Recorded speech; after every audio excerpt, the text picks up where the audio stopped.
আসসালামু আলাইকুম এভরিওয়ান, সবাই কেমন আছেন? আশা করি সবাই ভালো আছেন। আলহামদুলিল্লাহ আমি অনেকটা ভালো আছি। আর আমি আজকে বেশি কিছু থাকলেও চিন্তা, কোনো কিছু করে না থাকলেও চিন্তা যে কী রান্না করব, এই একটাই ঝামেলা।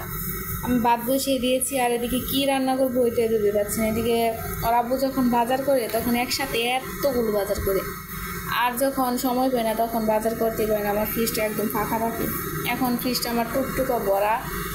তাই ভাবতেছি কী রান্না করবো ওইটাই ভাবতেছি।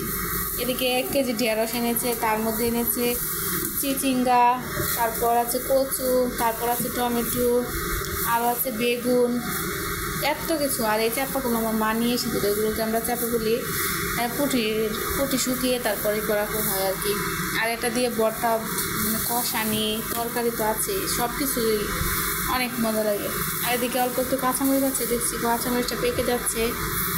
এই তো ভেবে ভেবে পাচ্ছি না কী রান্না করবো।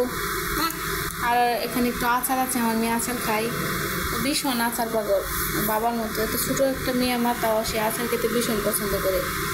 আর এদিকে ওর আব্বু আমার জন্য 5 কেজি আটা এনেছে, কারণ মাঝে মধ্যে আমার রুটি খেতে ইচ্ছে করে, তাই সে একসাথে 5 কেজি আটা নিয়ে এসেছে। বলে খাও, তুমি তো খাবা, অল্প আনলেও তুমি খাবো, বেশি আনলেও তুমি খাবা। তা বেশি করে আনলে একটু দামটাও কম নেয়, তার জন্য বেশি করে আনা আর কি। এই তো আমার মেয়ে আমার মাঝখান দিয়ে দেখেন ভিডিও করতে দেবে না, সে কে ওরা জল নিয়ে খেলতেছে। আজকের ভিডিওটি এই পর্যন্ত, সবাই ভালো থাকবেন। আসসালামু আলাইকুম।